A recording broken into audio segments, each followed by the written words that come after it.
no Troca de Ideias, direto de Brasília. Com a participação do assessor parlamentar Douglas Sandri, para falar de assuntos que têm repercutido muito, Douglas. São os principais assuntos na política nacional. A gente tem falado constantemente em relação aos combustíveis, o aumento de preços e a possibilidade da instauração de uma CPI da Petrobras para investigar tudo isso. E mais recente, hoje tivemos a notícia da prisão do ex-ministro da Educação, Milton Ribeiro. Tudo bem, Douglas? Bom dia. Bom dia, Nicolas. Bom dia, Rita. Bom dia, Ricardo. Bom dia. Bom dia, claro, nosso ouvinte aqui da Rádio Independente, né? Um dia que já amanheceu conturbado, hoje, principalmente para o governo federal, o presidente Jair Bolsonaro, que teve um ex-ministro preso, né? Havia muito tempo que nós não ouvíamos uma notícia dessas de um ex-ministro preso. Ex-ministro da Educação, Milton Ribeiro, foi preso pela Polícia Federal por conta daquele escândalo, né, que nós, inclusive, repercutimos por aqui na época que aconteceu, que foi de haver a suposta desvio de recursos, né, indicação de recursos por meio de um comitê paralelo, né, um gabinete paralelo formado por pastores. Milton é pastor, o presidente Bolsonaro falou que colocava a cara no fogo pelo seu então ministro, e agora ex-ministro, e agora preso, né? Que, na verdade, naquele momento tentava se desvincular e dizer que aquilo não acontecia, quando, na verdade, até trouxe aqui já várias vezes também, o FNDE, que é um fundo, né, que tem muitos recursos para a educação, ele passou a ser controlado pelo Centrão, com um acordo que o presidente Bolsonaro fez com a Câmara dos Deputados, e é um indicado direto, né, de membros do Centrão, inclusive foi o chefe de gabinete de um dos membros mais proeminentes desse Centrão que está, enfim, no governo agora, e por conta desse tipo de indicação que o presidente Bolsonaro havia, inclusive, dito que deveria ser atendido aquele pastor que tinha acesso direto ao ministro, né, agora o governo se vê em meio a essa confusão, em meio a esse escândalo, que vai certamente repercutir de agora até o período eleitoral, já que Bolsonaro vinha dizendo que não existia corrupção no governo dele, e agora acaba colocando o ministro Almar, né, ex-ministro Almar, dizendo se ele cometeu erros, que seja punido, né? O que, inclusive, eu devo mencionar que é uma boa postura, de certa maneira, porque é essa postura que nós devemos ter historicamente tido, né, com todos, né, e que o próprio presidente poderia ter tido, inclusive, com seus próprios filhos, né, quando agiu para os proteger, talvez tivesse menos dificuldade agora de explicar esse tipo de situações, né, e talvez tivesse tido menos problemas e conturbações em seu próprio governo. Agora, o ex-ministro, né, vai ter que conseguir se explicar, mas é impossível de que um governante não seja implicado por alguma medida tomada em um ministério seu, ainda mais quando diz, né, que ele colocava a cara no fogo pelo ministro, e a própria primeira-dama, né, a esposa de Jair Bolsonaro, havia dito, a Michele Bolsonaro havia dito que era uma pessoa de sua confiança, enfim, né, é algo que certamente vai, nesse momento eleitoral, ter um grande impacto, né, nas campanhas, né, e o presidente Bolsonaro encontra-se na segunda colocação, vai ser um assunto que vai ter uma repercussão, e a PF, né, tem que ter independência de investigar, chegar a uma conclusão. Também nós temos que cuidar, muitas vezes nós fazemos por conta dos fatos, né, como vem a público, fazemos um julgamento antecipado, né, é sempre uma preocupação, e é a preocupação que tem que ter qualquer veículo de comunicação, mas aqui trazendo apenas os fatos, o ministro foi preso por conta de, então, supostas manipulações na entrega de recursos feitos por um comitê paralelo que vai certamente repercutir eleitoralmente. E essas frases fortes, né, marcantes de colocar a mão, a cara no fogo, essa aí muitas vezes se corre o risco, né? Independente se é política ou outras funções.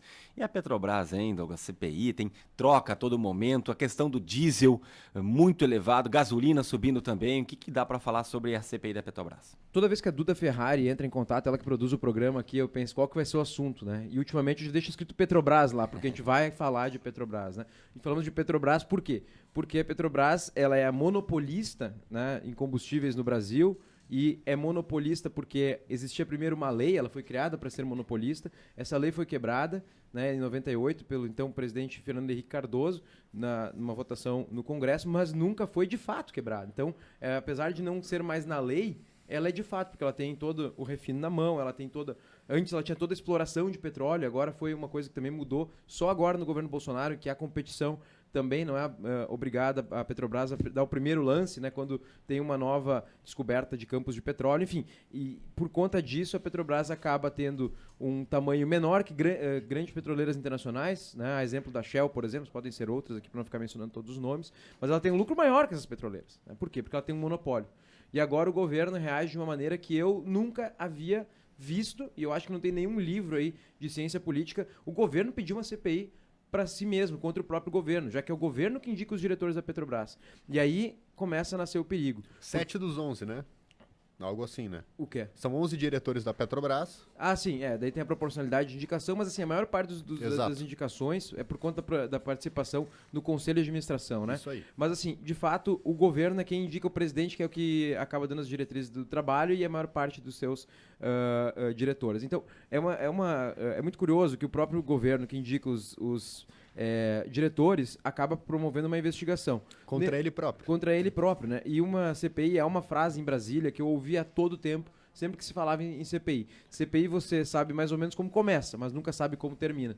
Então essa coisa pode ir muito a fundo. E a questão com relação à Petrobras também que nós temos que ficar de olho é que o mesmo Centrão que está envolvido nessa questão do Ministério da Educação é o que está dizendo que tem que mudar as regras das leis das estatais, que no governo Temer foi mudado, né, para fazer com que seja flexibilizado, né, e permitida maior intervenção do governo nas estatais. Na época do governo Temer foi passada uma legislação que tentou inibir aquilo que aconteceu no governo Dilma, né, que era aquela grande intervenção nas estatais e que causou grande parte dos problemas econômicos e a corrupção, e agora o Centrão já se mobiliza aproveitando a crise, que é do mercado internacional, que é do preço dos produtos e do petróleo por conta da crise que a gente já falou por aqui, da inflação internacional, da crise na Ucrânia, enfim, todos os aspectos que levam a essa crise, já há quem esteja aproveitando para reduzir as ferramentas de controle e tomar conta de novo das estatais. Então é preciso ficar, sim, muito de olho, né? E a própria CPI, conduzida dentro do parlamento, pode levar justamente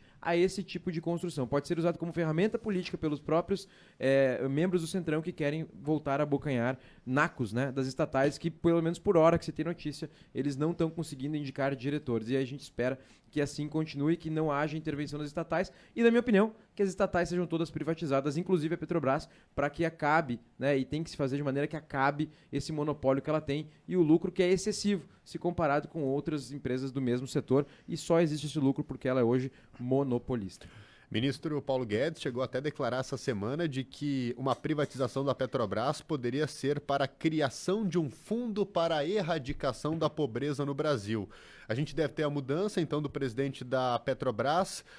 Caio Paes de Andrade deve ser o novo que foi indicado pelo governo. Precisa, é claro, ser aprovado pelo Conselho de Administração da Petrobras, mas dificilmente terá um impacto imediato no preço daquilo que importa, que é o custo do combustível. Vai ser muito difícil que qualquer medida agora, de Até curto porque prazo... é uma conjuntura mundial, né, Douglas? Exato, uma conjuntura que envolve... A gente está falando de inflação de 10% nos Estados Unidos. As pessoas não têm noção, às vezes, porque não convivem muito, mas nos Estados Unidos nunca teve mais 1 ou 2% de inflação. Essa é a meta do Fed, né, que é o banco central deles lá.